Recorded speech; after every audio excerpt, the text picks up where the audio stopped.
hey, everybody know ain't no party like a Diddy party. So yeah, that's what's up. Yeah. All right, so boom. As a top 0.04% Diddy listener, it was only right that I made this video.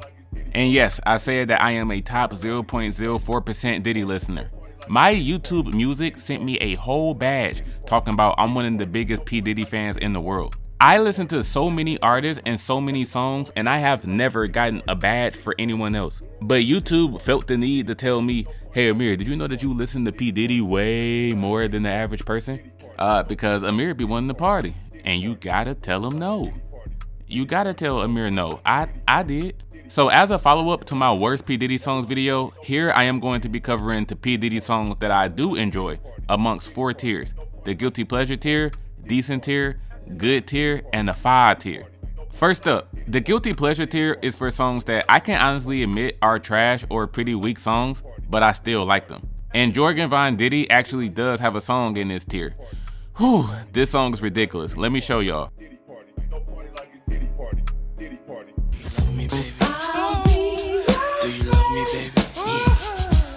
What really makes me enjoy this song is that sample from the Average White Band. That singing in the back that goes, oh, oh. It's a big earworm for me, and that makes me like having this song on. But bruh, this song is just stupid. Foxy Brown is fucking trash. Let me get that out the way. Her verse is just super boring, talking about how much money and weight that her and her team got. I got that 500 SL to make these bitches sick. What? And the third verse of this song just becomes freaky as hell out of nowhere. The song starts off about being that nigga and wanting to be successful. Whether people love you or not, you gotta live your life regardless. And it's always nice to have that one true friend by your side. And then the third verse, Puffy just switches to, yeah, can I touch you here, baby? Let me take off your nightwear, lay down your body, get in between your legs. I ain't gonna hurt you. I like this song, I do. But if I gotta be truly true, this song is terrible. And there's a whole 2-minute skit at the end of Puffy having sex with someone. Hell no. Alright, decent tier. This tier are for songs that I like, but I can't admit there's nothing really special about the track. It's just a nice little song that I like to have on, but it's nothing that will blow you away. Make this money, take this money. Ain't no way you can take this money. This hook and beat is iconic. I'll give the song that. When you think of rap songs that are motivators to get money, this is one of them ones. But that's where the praise for this song ends, at the production, hook, and iconic status. For these verses, there are 5 verses on this song, and I don't care about any of them. When I put on Let's Get It, it's solely to hear the beat and the make this money, take this money, ain't no way. That's hard. But there is no heat being spit amongst any of these 5 verses. This is pretty much a G-Dep song featuring Black Rob and Diddy. The track appeared on Depp's Child of the Ghetto album, and Depp has 3 verses, while Diddy and Rob only have 1 each. G-Dep's flow is cool, but his rhymes are nothing special. These are some of the most okay street bars I've ever heard. Hearing him for 3 verses straight, I just wanted the hook to come back because I was like, dear God, G-Dep, if this is how you rap, you should have turned yourself in sooner.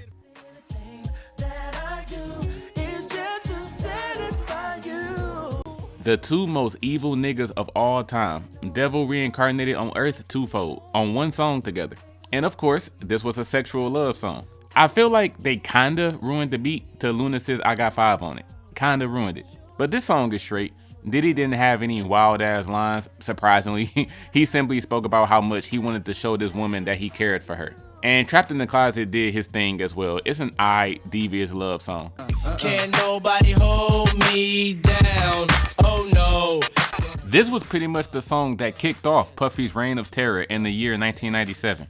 Every other hit that he had from that time, like I'll Be Missing You, No Money, No Problems, he produced Hypnotized by Biggie, all of these hits followed right after. And yet, Can't Nobody Hold Me Down is just cool to me. I legit can't even call this a good song. I believe it's just a regular rap track about getting your riches and never letting a hater stop you. The other 3 songs that I just mentioned a few seconds ago as Puffy's other hits, I'm taking all 3 of those songs over Can't Nobody Hold Me Down. Eyes closed like a blow reefer, the preview is over, now enjoy the feature. Yeah, this is one of those opening tracks on a project where the artist is speaking about their life with the let me tell you how I got here setup. Every brick that my haters ever threw at me, I used those bricks to build my empire. He was saying some crazy stuff in a few lines, like calling himself the almighty guide to the black child. Any children who wanted to grow up to be like Diddy, I really hope in their adult years that they don't think that now. The song lyrically is cool, but the production doesn't hit that hard. Never no losses. I'm a winner, the boss of all bosses. I'm that Nick. There is a song that's going to be in the good tier called We Gon' Make It. That song comes right before this interlude, and this interlude is like a small continuation of that track because it sounds very similar to it. This is another one of Diddy's mid-2000s reintroduction tracks to the rap game. He even says if Jay is coming back, then the world needs Puff, because this was the same time that Jay-Z was coming out with his Kingdom Come album. Diddy says things are about to get stronger and more intense from here on out. I'm still that nigga. It's a nice add-on to We Gon' Make It.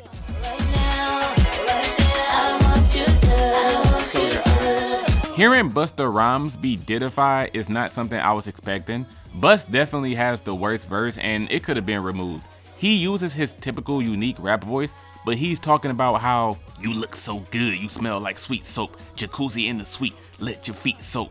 Busta just feels out of place on this record. And as you see with the feature artist though, Diddy did link back up with the girls from Diddy Dirty Money. So yeah, they saved the song and helped make it sound nice.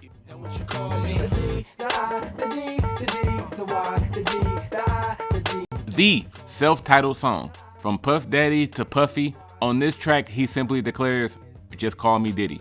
The D to the I to the DDY, Diddy. The whole track is him celebrating his status in the music game, his wealth, his ability to get girls. I think it's just decent because it's kinda campy. I blame the Neptunes for this. The song just has that overall cheesy dance feel to it. Everybody bounce to this. I say everybody bounce to this. Not that I have anything against Chad Hugo or the other one, but the sound of this song is admittedly a little cheesy. If you want this money, baby, then I guess you're in the right place. This hook caught me in the field lacking, I won't lie. At first, I didn't think this song was all that. I still don't think it's all that, which is why it's only in a decent tier. It's just an alright street record. But that, now if you want this money, baby, then I guess you're in the right place. And if your mind ain't right, sugar, then you need to get up out of my face. I was like, okay, rapping this back is pretty fun. Public enemy number one. The first single from Puffy's second album, Forever, and this song was a flop. He had all of these hits in the late 90s, but him putting this out in the summer of 1999, addressing why is everyone after me, making me public enemy number one. Y'all must be mad, y'all don't have my money, y'all don't have my woman, whatever it is. Y'all fools need to stop hating. I like this song still though. I like the dance break that he did in the music video to the African Bambaataa beat. He was dancing in here. If you really want to see Puffy put on the schmooves, then Public Enemy 2000 is the music video that you need to watch. There is one issue I have though. Throughout the track, you hear a constant buzzing sound, just bzzz, for over 4 minutes. It sounds like barbershop clippers. That should have been removed from the production.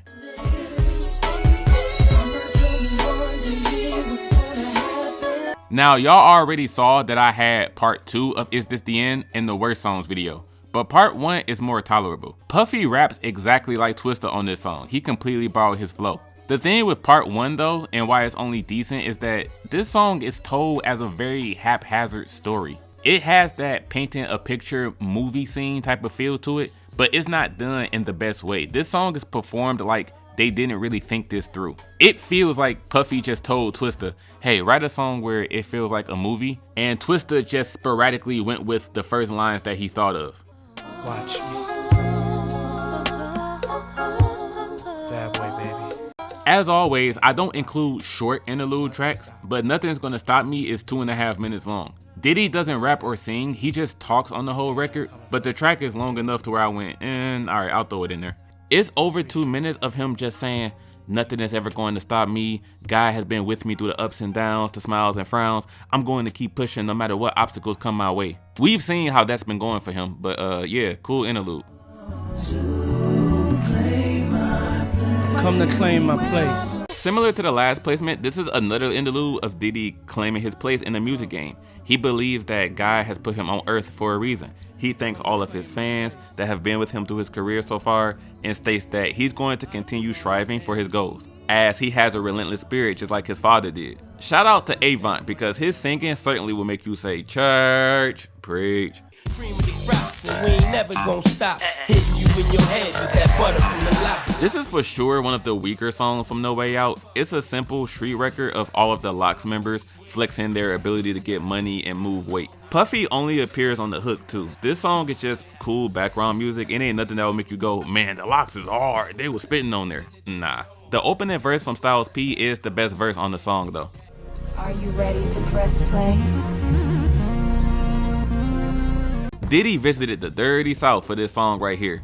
Big Sierra from Texas, Big Boy from Georgia. And would y'all believe that Diddy's verse was written by the big T.I. himself? Clifford Harris's flow and rhymes are so evident on this song. If you're a T.I. fan, I deadass want you to add this song to your watch later list on YouTube right now. You're going to hear T.I. as soon as Diddy starts rapping. He even says, I'm in the ATL flying down Cascade at one point. The downfall of this song is certainly the hook by Sierra.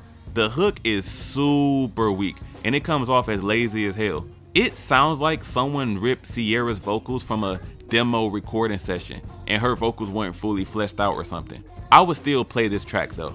Baby, won't you come home? Baby, won't you come home? I wish this song stayed as strong throughout the whole thing, as strong as it was at the beginning. That snippet that I just played for y'all was the first 5 seconds of the track, and it's the best sounding part of the whole track. After that, it slows down to a simpler R&B song about telling an ex-lover to come back to you. We both tried to move on and be with other people, but it didn't work out, so we might as well bring it back and reignite this love that we already had between us because nothing is stronger. Shout out to Jazzy for the vocals, but this track is just fine.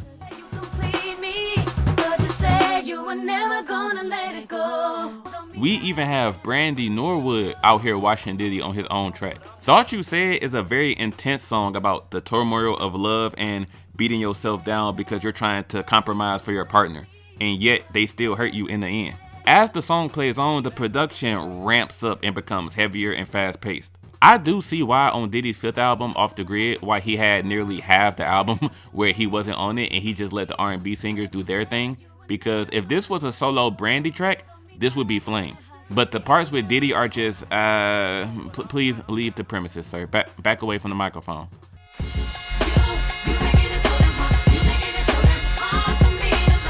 Okay, so by this point in the Press Play album, the love songs became pretty redundant. This album is split up into 3 types of songs: party, dance, and club records, I'm a rich nigga that hustled from New York and I'ma keep hustling records, and then the love records about heartbreak and trying to trudge through this roller coaster that is love. The thing with these love and heartbreak records is that there's like 6 of them in a row, and they just feel like templates of Diddy swapping out different R&B singers who all come in singing about the same thing. So as much as I like Mary J, this track is nice, but it didn't need to be on the album. It didn't. On the road to riches and diamond rings, real bitches do real things. This song quickly goes downhill when P. Dirty D's and Lil' Kim show up. Biggie came out the gate spitting by having a verse detailing how, due to the pressures of being impoverished in the hood and having responsibilities to take care of, this is why so many people resort to killing and robbing, so that they can take care of their people somehow. Puffy and Kim's verses were nowhere near as deep and were very simplistic. So after Biggie's verse, this song dips from being really good to just okay. So now the good tier. This tier are for songs that are better than just aight. I do really like these songs, they just aren't at the top of the Puffy pyramid. These songs aren't great or fantastic. He has songs that are better than these, but all of these tracks are still really nice in their own right. They're good. Still here, you're rocking with the best. Don't worry if I write rhymes, I write checks. This song was the big declaration that Bad Boy was still at the top of the industry. Since it was no longer the late 90s, since Biggie was gone for a few years by this point, since Diddy's Forever album received lukewarm reviews, the narrative by the year 2001 was that Diddy and the people in his camp no longer had it. It was time for another label to take the spotlight as the hottest team in hip hop. Diddy, Black Rob, and Mark Curry all get on this song to say, nah, Bad Boy is here for life. And if you think otherwise, we just gonna steamroll your ass out the way on our road to more riches. I think Mark Curry has the weakest verse. He has the final verse too. So honestly, I'd be wanting to turn this song off right after the second verse is done. But Bad Boys for Life is certainly a highlight either way.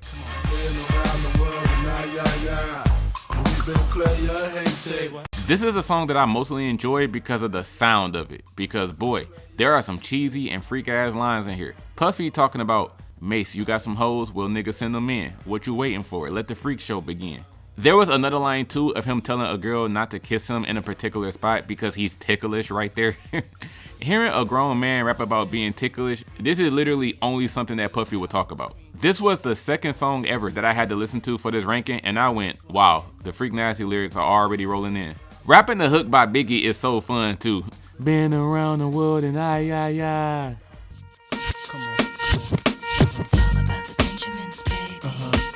I know this is an absolute classic and all, a flagship example of a materialistic getting money song from the older hip hop days. I think this song is really good, but calling it great, fantastic, I've never thought that about this song. You know whose verse gets on my nerves the most in this track? Lil' Kim. Lil' Kim doesn't have a single line about money in her verse. Everybody else on the track, Puffy, Jada, Sheek Louch, all talk about their desire to get bread, the fancy whips that they want, how they got Latina mommies moving weight for them, all of that. But Lil' Kim doesn't even mention money. Her whole verse is a threatening killer verse about, I'll make you deep throat this Ruger, I'll have your whole family dressed in black, I'll have your homies making songs about how much they miss you. She's the only female in her clique, but don't fuck with her cause she'll pull that trigger quick. Every time I hear Kim's verse, I'm like, girl, this isn't the song to be talking about any of that. We talking about getting money and you just talking about murdering people. I already know the women might say, my girl Kim killed it, she did better than the niggas. No, the hell she didn't. Her verse is cool, but it doesn't make sense being on this particular song.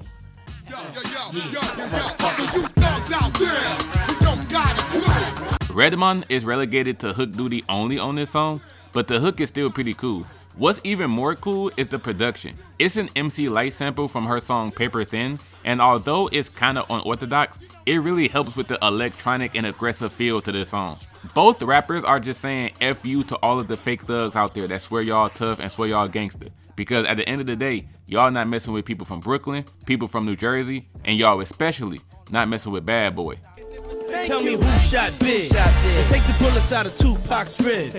Okay, when I was talking about the interlude I Am in the decent tier and I said that it was preceded by We Gon' Make It, this was that song. This song was written by The Game of all people, and it has the exact same sample as Jigga's Show Me What You Got record, which came out just 2 weeks before Diddy's album. This was one of his more introspective songs. He explains things like sometimes he gets drunk and he just throws on Biggie's Life After Death album. Even with all of his riches, it still hurts him that he doesn't have his boy Big riding with him. There's a line where he says that deep down in his heart, he considers this album to be No Way Out Part 2. Which is incredibly sad because No Way Out is considered his best album by most, and Press Play is considered his worst album. So it's actually a great thing that he didn't actually call this No Way Out 2. Let's get one thing clear. Still the same cat who put the flavor in your ear. This was a song I was actually impressed by because P. Diddy be having tracks where he's carried by the hook or the beat, and then his verses would be nothing special. But that wasn't the case here. Loon and Diddy was actually saying some stuff on here. I had to raise my eyebrows like, hold on, let me find out Loon isn't ass after all. It's a track about how Bad Boy is always on top of the game and anyone who denies it is just a hater. I don't know who Marsha is, but she had that Jamaican type delivery on the hook, which didn't hurt the track either.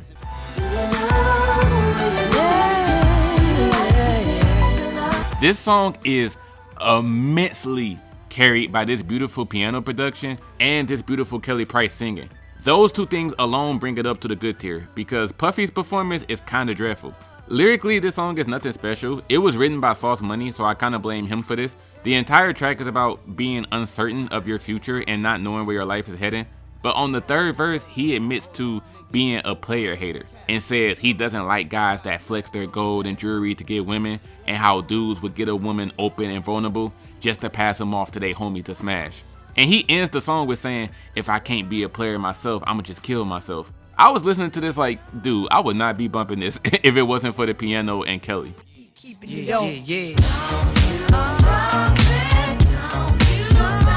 A song like this is why people love that old school Puffy because of the way he was able to flip older samples into a hit song. For some, it came off as him like blatantly biting these older hits, but still, it would lead to a very enjoyable record like this. Kelly Price is uncredited, but she still sounds classy on the chorus, giving us a really bouncy dance record about how much Bad Boy was running music back then, and how Lil' Kim be getting her money and taking your man from you. Now the driver smoking crawl, that's crazy. If he crash and we all gone, that's crazy. Dude, I wish I could put this song in the fire tier because the repetitiveness of this song is actually my favorite part about it. For all 3 verses, after every line, Black Rob goes, "Oh, that's crazy." Instead of being annoying, he changed the way that I say that phrase now. For the past couple of months, it's hard for me to say it in a normal voice. I'll always say it in the voice that Black Rob does. "Oh, that's crazy." P. Diddy actually has the best verse on here, and it was far and away one of his best verses, honestly. Black Rob and G Dep on their verses though, could have been better. Boy, 'cause what's love if it can't drown in it? What's love if it ain't got in it? I initially thought that Nova Wave sounded like a Diddy-fied version of Tory Lanez, but Nova is actually a duo consisting of 2 women named Brittany Coney and Denicia Andrews. So now I'll say they sound like female Diddy-fied versions of Tory Lanez. What's Love is still hard though. They came through. Just telling the people that love is only at its strongest when you're willing to work with someone and y'all overcome all of the demons and problems that each other have. If a person doesn't care enough to talk to you about your issues and insecurities and help you overcome those things, then they don't love you. Simple.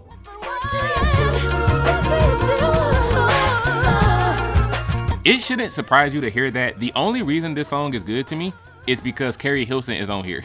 This is a track asking, what does one do after being through a tearful heartbreak? After the one person you thought you'd be with forever repeatedly breaks your trust and you had to end it for good, what are you supposed to do after that? I promise you, Carrie is the only reason why this is in the good tier. Carrie's performance was great and Diddy's performance was whatever. So great plus whatever, I put it in the good tier. Bad boy, nigga. Fuck y'all niggas wanna do. The final track on the Saga Continues, and this is certainly another track I wish I could put in the fire tier because this production is top motherfucking tier. Top 10 beat to ever be on a P. Diddy album. The beat to the last song is amazing. Admittedly, the beat is what carries it into the good tier because this is indeed another track about how the bad boy crew are not to be messed with. Other dudes are out to get me, so I gotta stay trapped. I'ma be a bad boy till I die. So if it wasn't for the production, I would honestly tell y'all not missing out on anything by not hearing this song. My beautiful, so wonderful. Now Pharrell is on this song too. He actually has the chorus and he made the beat, but for some reason he's not listed as a feature.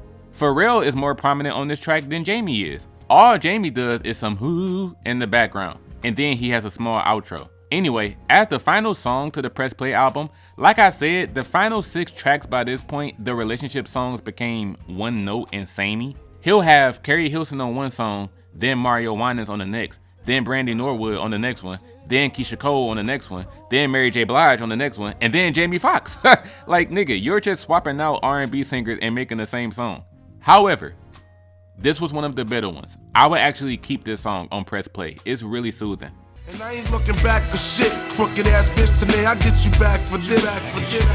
This is a storytelling song about Black Rob being set up by a woman who he was talking to on the street. Rob had peeped some dudes across the street looking at him, and then those same dudes started shooting at Rob. And then turns out the woman that was talking to Rob was with the other guys from across the street as she ran over to their side when the bullets started flying. And then the rest of the song is Rob and Puffy detailing the story and talking about what happened to Shorty afterwards. Black Rob, R.I.P. He has a slick flow on this track that you kinda have to get used to after the first listen, but this storytelling with these piano keys was pretty tight.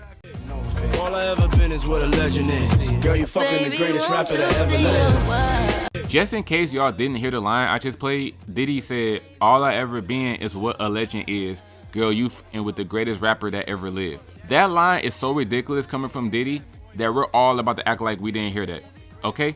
Let's just all agree he never said that. Other than that, Stay a While is some heat. Sometimes you feel the connection and vibe with someone so heavy that instead of making them do the walk of shame after you smash, you like, hold up, you can stay. Let's spend some more time together. I recommend this song, I do.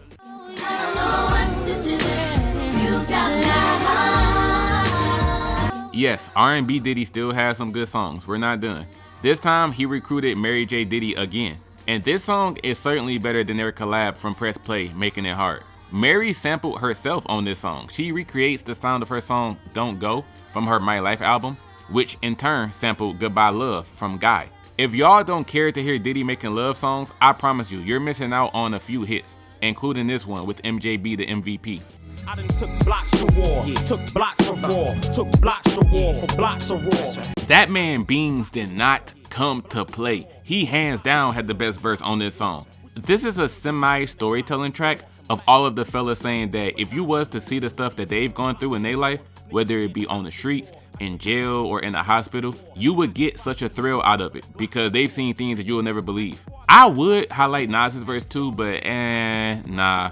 Beanie Sigel has always been a better rapper than Nas to me. Philadelphia rappers in general are better than New York rappers. Get it from no one else. First of all, this music video is freaking amazing. I love the sci-fi aspect with all of the glass shards and the ferro fluid. Dog, I was amazed watching this. And it has a good song to go along with it. Apparently, The Weeknd wrote his portion of the song in 2012.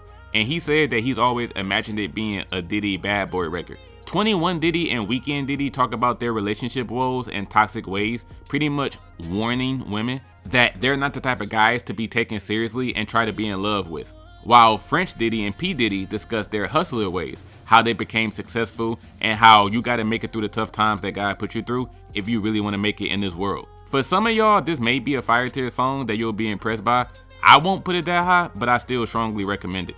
Half black, half oriental, 86, she got me rental. This situation ain't accidental.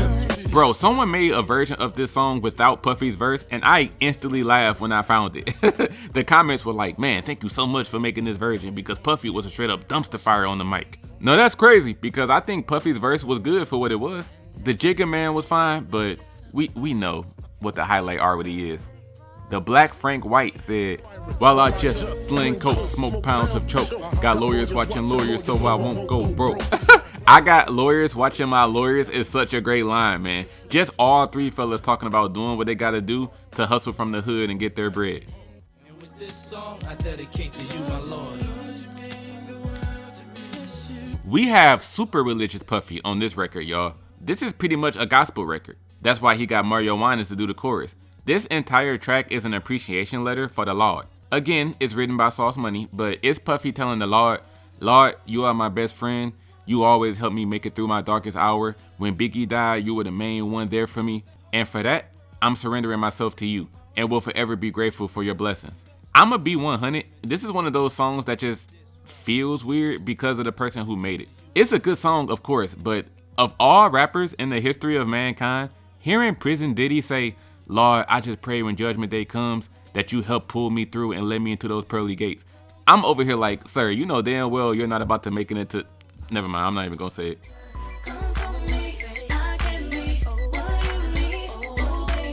I really love the interpolation of the do it, do it, do it, do it, do it, do it. That was vintage ATL dance music right there.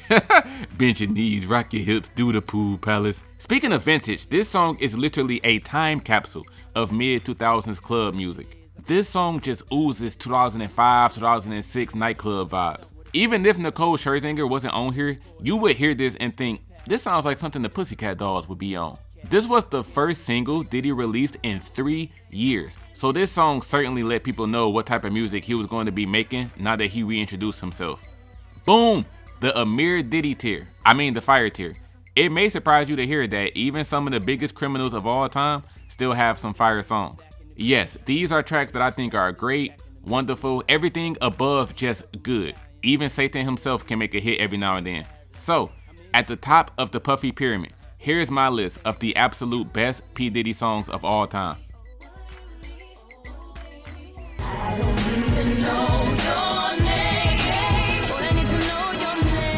Christina Aguilera was an extreme highlight on this song. Diddy was fine on this song, he was fine. Would y'all believe that his verse was written by Royce the 5'9" too? Diddy be getting verses from the assest people. But something about this record, the whole time PD Signifier is rapping, you'd be like, alright bro, let's get back to that I don't even know your name. She was incredible. Contextually, this is literally the same song as Come To Me with the Pussycat Doll. Another song about being very infatuated with someone that you just met and telling them how much you want them. The music video and aura of each record give the same mid-2000s dance vibes. Come to Me with Nicole Aguilera and Tell Me with Christina Scherzinger are nearly the same song. I just think Tell Me is much better.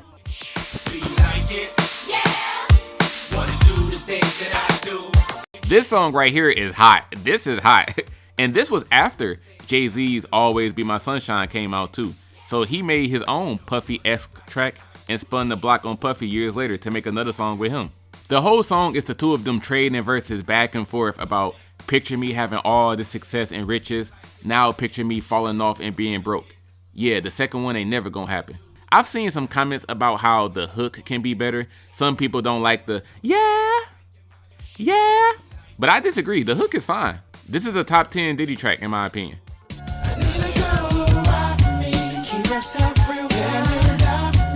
Yes, P. Diddy, this is how you make a song for the ladies. This track is that smooth R&B that the people need, even though he has a very outrageous line in his verse.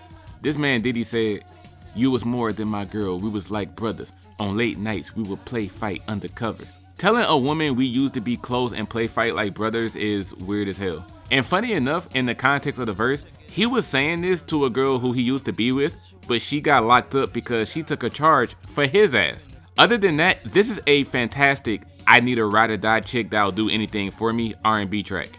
It's been so long since you've been away. Why you ain't? Y'all are sleeping on this R&B album from Diddy. I'll just directly say it. I actually don't blame anyone who thinks Off the Grid is Diddy's best album. If you want to know my ranking of these 5 P. Diddy albums from worst to best, you'll just have to ask me in the comments. But yeah, if somebody told me that they had this at number 1, I wouldn't even tell them that they tripping. And this song is one of the reasons why. Whether it be a song where P. Diddy appears on the track or not, this album got some heat. Stay Part 1 is the best song on Off the Grid where Diddy is on the song. Just for the hell of it, if you wanted to know what I think is the best song amongst the one where Diddy doesn't appear, then that title goes to Mind Your Business, Bosses in Love with Jazzy, Ty Dolla $ign, and Kehlani.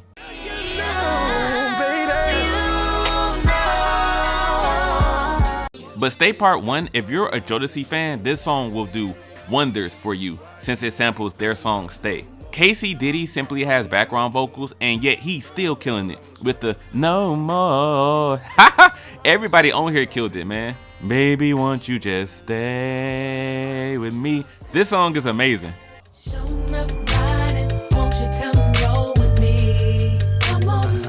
Player, Pimp Tight. Yes, P. Diddy has a song with the Southern Drankers and Southern Swangers, 8-Ball and MJG, and yes, I believe it's one of his best songs. Talk about cruising music.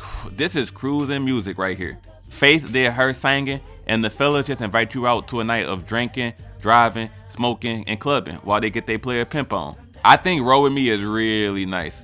Everything I do is for you. Oh man, the opening line of this song was, "Now nobody party like we party. You wouldn't know until you cat seen me party." I knew I was getting into something crazy the moment I heard that. In the second verse, this man gonna say, "When I got problems, I send a dark van." He's literally admitting to sending goons after people. Mace was supposed to rap the second verse on this song, but he asked to be removed from the track as he wasn't trying to have his life be Diddy-fied by this point in 1999. But even without Mace, I like this song a lot. Kelly Price's singing helped make this a really smooth party record. You like the way I do. But I'm an OG, and in the distance is police. I'm still busting, trying to kill something. This storytelling track is way better than both versions of Is This The End. Those two songs don't have shit on this song, Pain. This is Puffy's best storytelling song, period. This song is typically referred to as Pain Forever in parentheses because he has a song from his first album called Pain as well. Pain Forever has a glorious beat to it. And it's another story about Puffy being set up by a shady bitch and some dudes in the hood that he ended up getting into a shootout with. The build up of the beat helps the anticipation and climax of the story that I won't spoil here. Y'all have to go play this track and actually go listen to it. It's great.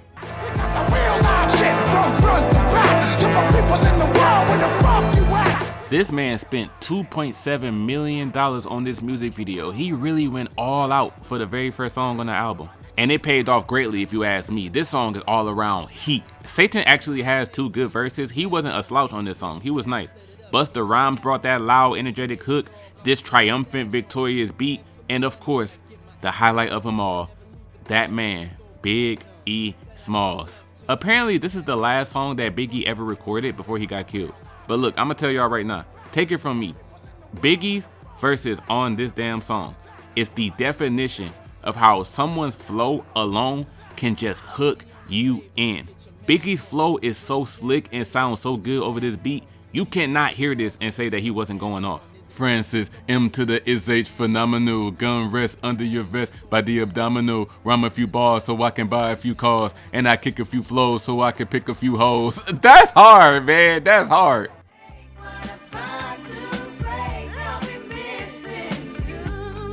I always find it crazy when the worst song on an album and the best song are right next to each other. This song being right after that bum-ass Señorita track is so laughable. But we all know how legendary this song is. #1 on Billboard for 11 weeks, Grammy for Best Rap Performance by a Duo or Group. This was literally the most popular song of summer 1997. I do agree with the criticism that this was one of the songs that Puffy should have tried to write himself. The fact that this whole thing was written by Sauce Money is like, to have a song about your homie that you claim that you was close to and loved dearly, but then you let Sauce Money write the whole track. Clearly you don't miss Biggie that much. Nah, I'm wildin' now. But thanks to Sauce Money, thanks to 112, and thanks to Faith Evans, this song will forever deserve the praise to be one of, if not the #1 best P. Diddy song. Everybody know ain't no party like a Diddy party. Diddy party. Like a Diddy party. Diddy party. Ain't no party like a Diddy party. Diddy party. It's like a Diddy party. Diddy party. Ain't no party like a Diddy party.